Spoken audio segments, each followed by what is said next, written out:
Hey,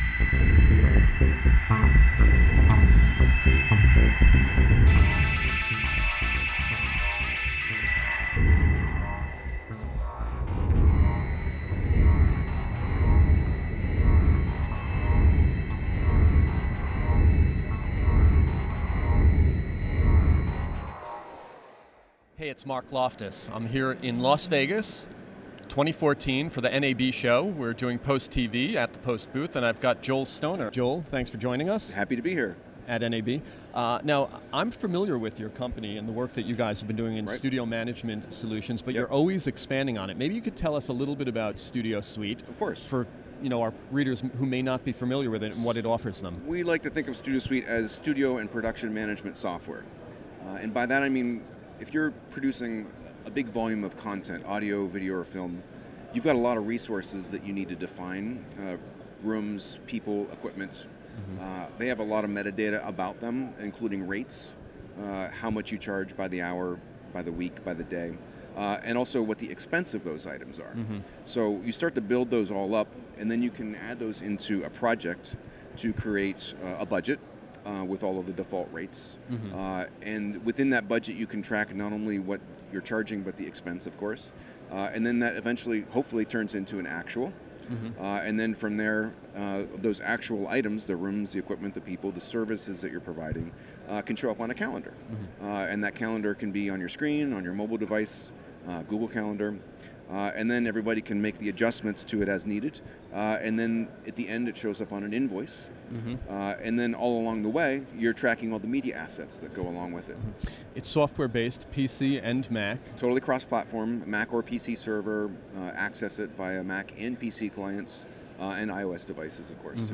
And what's your NAB news as far as enhancements? The big NAB news is, well, we've been Studio Suite X for the past year and a half, and now we have XI. Okay. And we like to say around the office that's Studio Suite now goes to 11. Okay. But really, the timing worked out perfectly because the I now also stands for Internet. Okay. So we've added the ability to access the majority of functionality of Studio Suite through a browser, which really makes it great because you could be at home and needing to adjust something or on the road and host. So you don't have to be within the facility. You don't have to be within, and there used to be a dependency on FileMaker Pro on your laptop, and now you can just get into a browser at the library or something like that. And get all the information that you need. How are you demoing it at your booth? What's your setup? Well, we've got a Mac Mini server, and then we've got 2 Apple laptops, one of which is running as a PC in boot camp. And then we've also got a couple iPads and then some iPhones. So within the laptop, we're running it in FileMaker Pro and also in a browser. So you can see you make a change in Studio Suite. That'll get reflected in Google, and then that'll also get reflected in the browser version of Studio Suite and on the iPad and on the iPhone. So we've got it everywhere. So if you're a facility that wants to implement this, is it a subscription model or is it a buyout? Or? Well, we're always considering subscription models, and we may move in that direction. But currently, you buy the software and you get to keep it forever. As a perpetual license is the term for it. And then the support going on for tech support and upgrades is available as an option.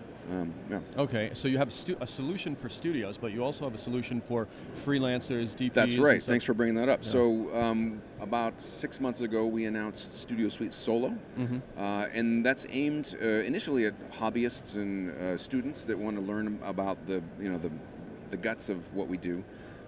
But also it's great for freelance cameramen or an editor that's going to start a studio at home.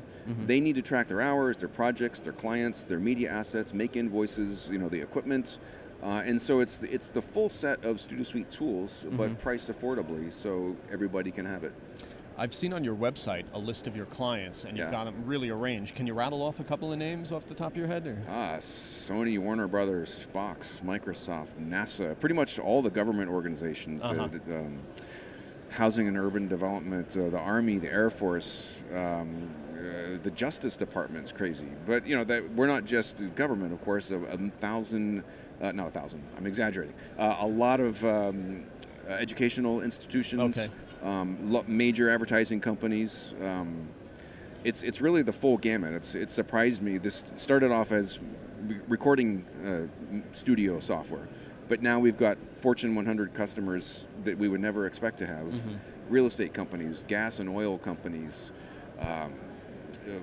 YouTube is a customer. And the features, just for our viewers who may not know, not only is it scheduling, but it deals with your maintenance, it generates labels. Right. I mean, there's a lot to it. It's everything. So obviously I talked about building your list of resources, including equipment, but within that, we go all the way. We've got depreciation schedules, maintenance history, revenue generated, of course, barcodes for check-in, check-out.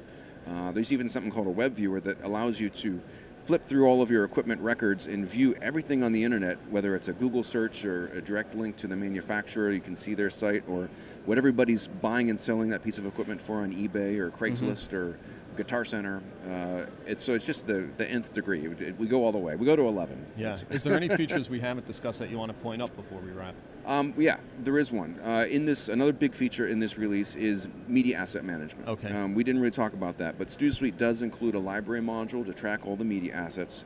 But what we used to do, it was originally for tracking physical media assets, tapes. But now everything's, of course, digital, so we can log a hard drive. And we can also do what we call attachments, where you've got a script or even a final deliverable, big audio file, video file. You want to attach that to the project or the record representing the library. And it used to be that would store a path to where that file was. And if it was on my laptop, you wouldn't be able to access it because my laptop's at home. Now what we do is we're using something called remote containers, where if I link my final deliverable video file, it's actually going to transfer it to the server. Specified location, and then from that point on, everybody's got access to it that should have access to it, not the people that don't. So that means the media assets are now much more universally accessible, and also not storing a lot of space on desktop machines in places where they shouldn't. It's all in the same place. And so we've got much better media asset management. And then another big feature is much better AICE and AICP budgeting. So that's kind of a hard topic to do, but we've built that into the whole picture of using all the resources, have them assigned to those budget codes, how much they cost, the rates, and all that stuff. Okay. So we want to thank you for coming by the Post booth. Thanks for having us. Successful show. And you guys as well. Thanks again, Joel. Thanks a lot, Mark. We'll see you around.